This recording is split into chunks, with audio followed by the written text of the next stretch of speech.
ধোকলা ধোকলা আর সাধারণত গুজরাটিদের খাবার, কিন্তু প্রথমবার যখন ধোকলা খেয়েছিলাম তখনই এত ভালো লেগেছিল খাবারটা।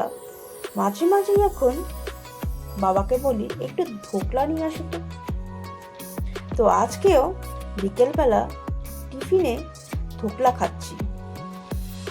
একটু করেই খাই, অনেকটা পরিমাণে খাই না, কারণ সবাই বলে যে বেশি ধোকলা খেলে নাকি, আমি এমনি মোটা মানুষ, আরও প্রবণতা হতে পারে আরও মোটা হয়ে গেলাম, একদম এলিফ্যান্টের থেকেও মোটা হয়ে গেলাম। সেই জন্য একটু একটু করে খাই, কিন্তু খুব ভালো এই দোকান থেকে আনি। আজকেই বাবাকে বলছিলাম, বাবা একদিন ধোকলা বানিয়ে তো বাড়িতে। বাবা বললো যে আমি তো ধোকলা বানাতে পারি না।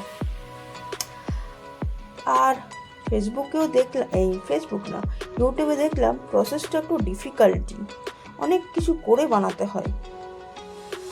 তো যাই হোক, এখন আর কথা না বাড়িয়ে খেয়ে নি। জানো তো, এটা বেশিক্ষণ সামনে রেখে কথাটা না